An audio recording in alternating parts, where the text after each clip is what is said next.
The Israel-Gaza war is one of the most radioactive topics on the internet.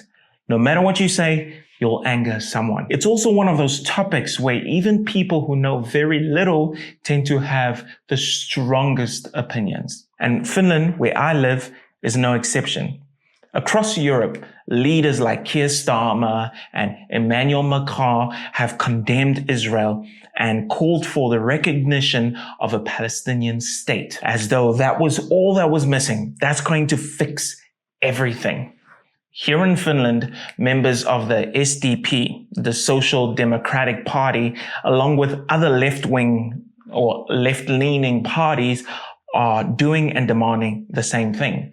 They're pushing for Finland to formally recognize a Palestinian state right now in the middle of an active war. Let me read you what one of the Finnish MPs wrote. It's a translation from Finnish, so bear with me. Finland's foreign policy is now expected to have courage and a clear way to act according to its values. Respect for human life, the right of all to live in peace and freedom are things that must be defended in practical action. Finland cannot stay on the wrong side of history in this regard.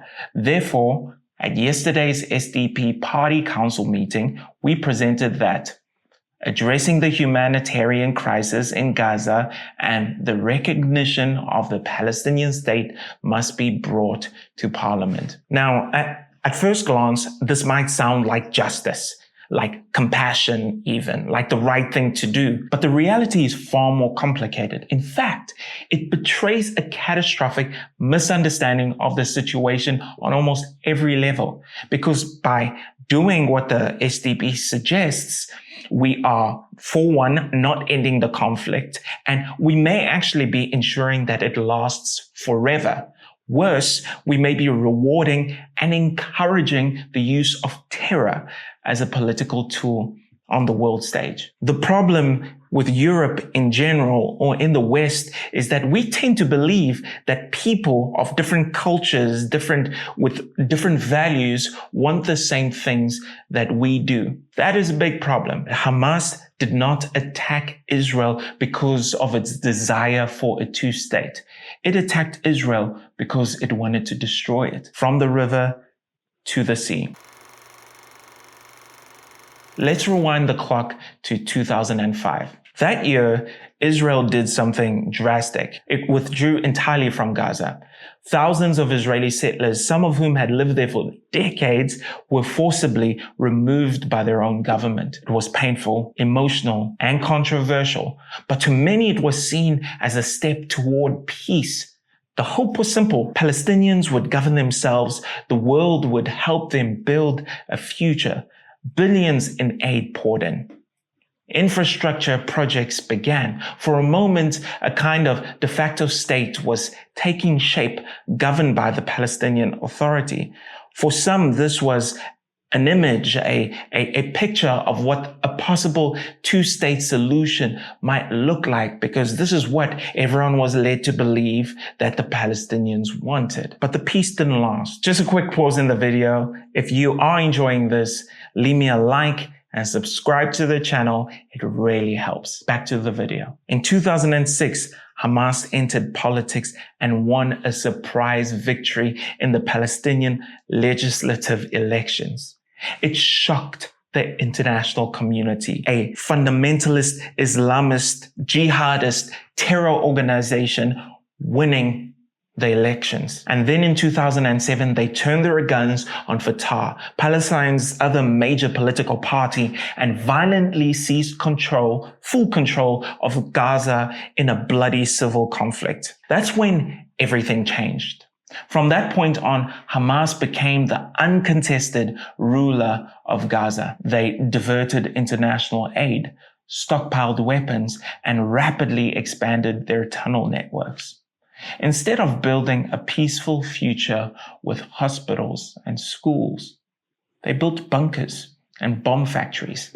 Instead of protecting their people, they used them as shields. Rocket fire into Israel, which had already existed skyrocketed after 2007. Then came October 7th. The world watched as Hamas launched their deadliest attack on Jews since the Holocaust. I know you've probably heard that phrase before, but it is absolutely true. Their targets weren't soldiers. They weren't fighting for some greater freedom for the Palestinians. They weren't fighting for a two-state solution. Their targets were families, children, festival goers, civilians, an attempt at an actual genocide. And here's what makes it worse.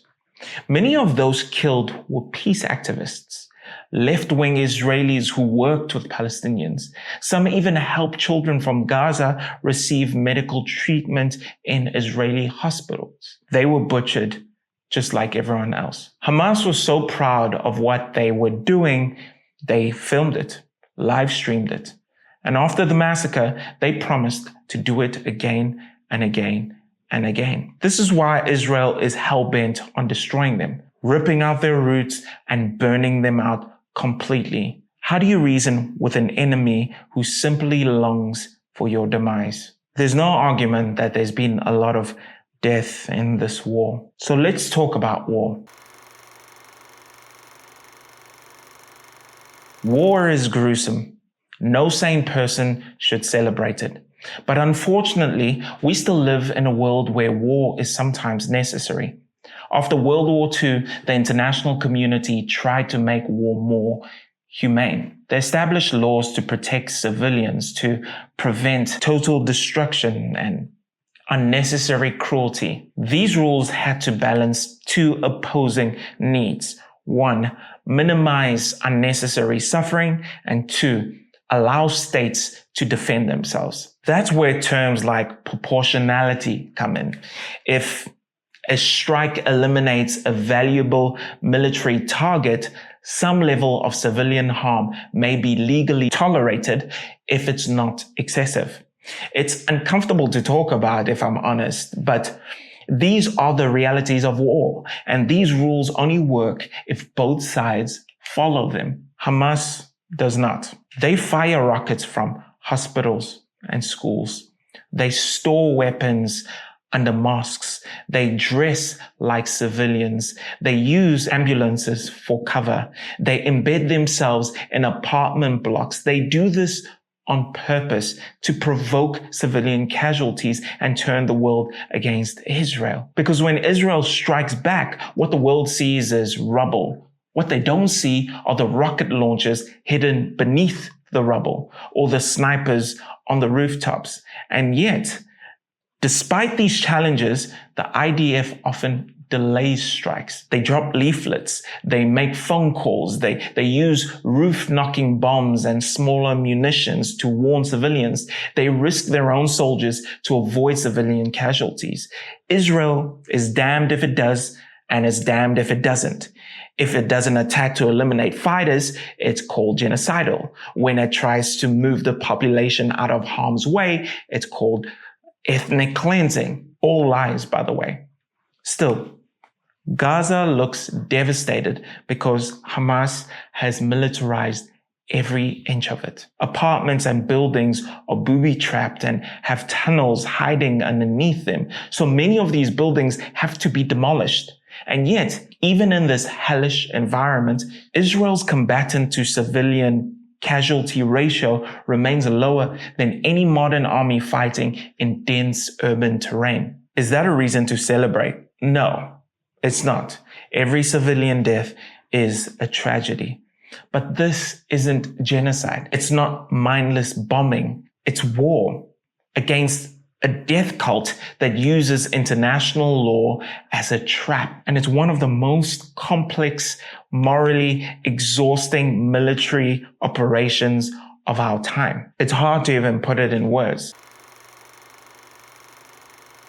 This is why I worry when I hear Finnish politicians calling for recognition now. Because recognizing a Palestinian state while Hamas still controls Gaza would send the worst possible message that terrorism works, that if you slaughter civilians, use your own people as shields and hide behind international sympathy, you'll be rewarded with legitimacy. It's insane. That's not how peace is made. That's how violence becomes permanent. Right now, Israel is executing a ground strategy known as Gideon's Chariot. Unlike previous operations, this one isn't just hit and leave.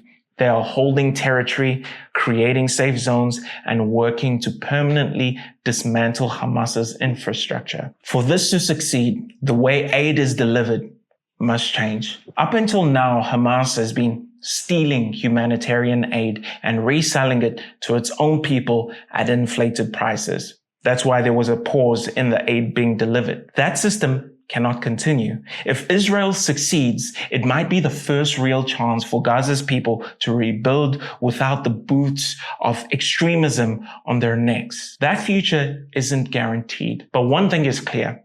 Recognizing a Palestinian state now will not bring peace. It will only prolong suffering for both sides. It will also damage Finland's ability to help Palestinians in the future. Israel will see us not as neutral, but as enablers of terror.